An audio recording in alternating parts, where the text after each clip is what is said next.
Okay, here I prepared another example that use the low large numbers and the central limit theorem.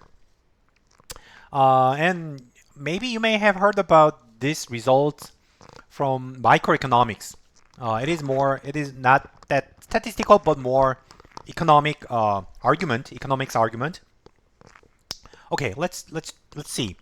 So think about insurance company, right? And suppose that you have a car and you pay $500 a year for car insurance. And what is random is the probability that you are involved in a car accident. Simply, I will assume that you are going to be involved in a car accident with 10% probability a year.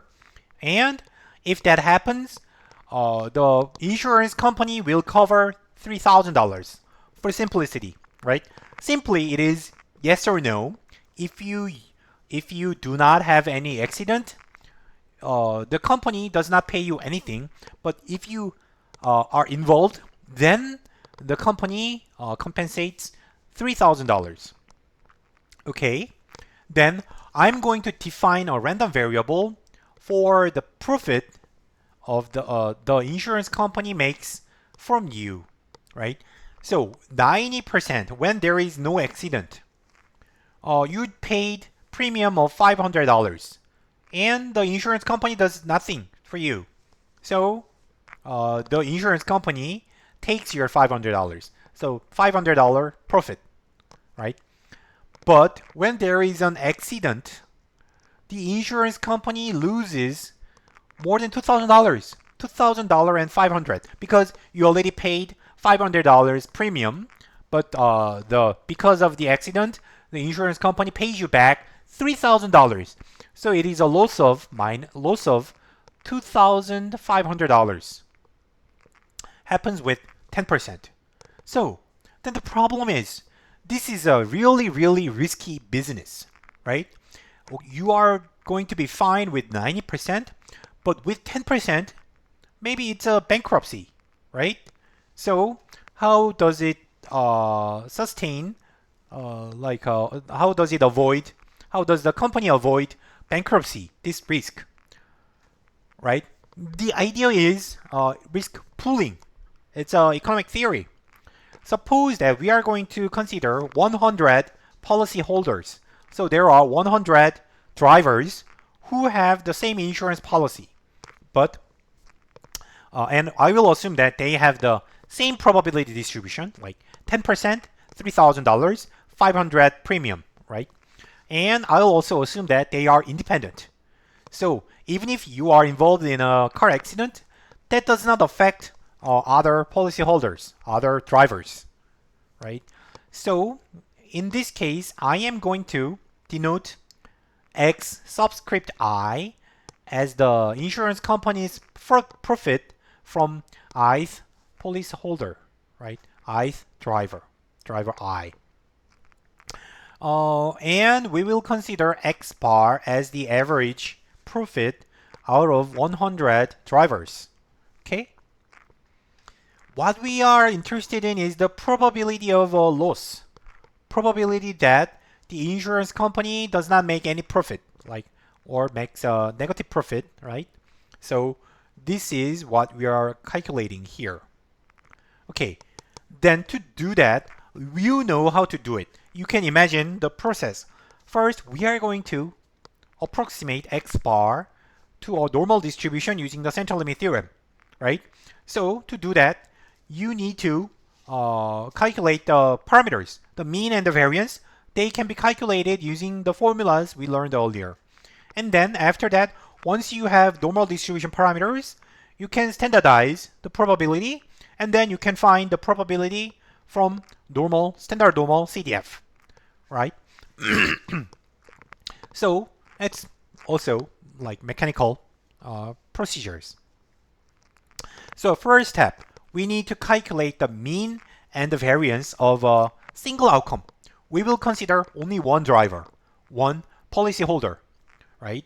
So the outcomes, like profit distribution from one driver, is like this. plus 500 or minus 2500 with probability 90% and 10%. So it should be simple enough for you to calculate. So it's been a while since you did this practice. So try this. Pause the video here and try this calculation and continue watching when you're done. Okay, so let me resume. So remember, I will skip how to calculate the mean. The mean is the outcome times probability, and outcome times probability, and sum the weighted outcomes, right? Remember, probability weighted outcomes are calculated in a new column, and then sum them. That is the mean. And then you are going to get $200, right? And then using these $200, we are going to calculate the variance in this way. First, subtract the mean to calculate deviation. So 500 minus 200 minus 2500 minus 200. And then square them.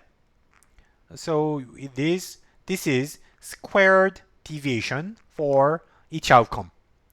And then you multiply the probability to the squared deviations. So deviation squared times probability.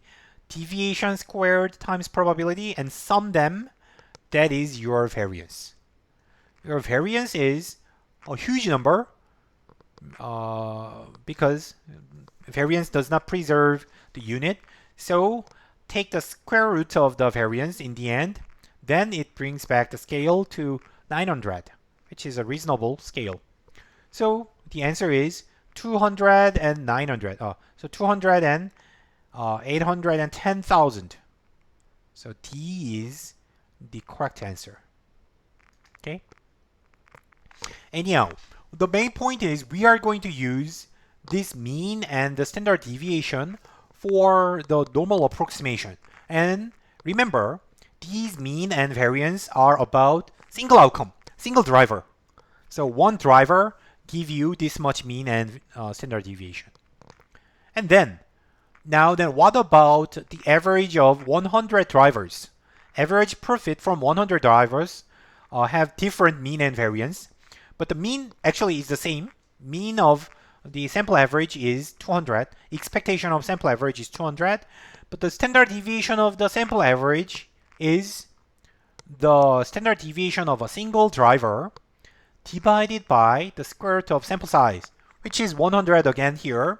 Square root of 100 is 10. So in the end, the standard deviation of the 100 drivers average is only 90. So the standard deviation is much smaller when you take average of 100 drivers. So what you learned is the central limit theorem, the approximate normal distribution for the sample average of 100 drivers.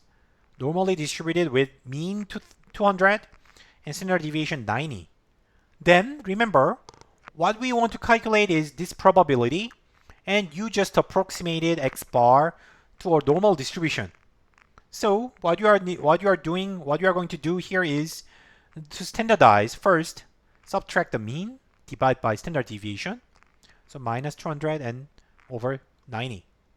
If you calculate that, you are going to get minus 2.222222. So you will get approximately this number, and then use Excel to calculate that probability. It's already a cumulative probability, so pretty easy to calculate that.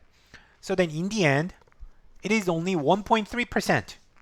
So if you have only one customer, the probability of loss is 10%, which is significant. But when you pull 100 drivers, the same probability is reduced to 1.3%, much lower than the original probability. Okay? So then I will ask you, what happens if you have even more customers? Then you will do much better. So try to calculate the same scenario with 10,000 drivers, 10,000 policy holders. Again, stop the video until you finish the algebra. Excuse me. Okay, let me then show you how to handle this. So we are calculating the same probability, but now the difference is the sample size is 10,000. So the parameters for this x bar can be different, right? By the way, 10,000, square root of 10,000 is 100. So I choose 10,000 because it is a simple number. So let me show you.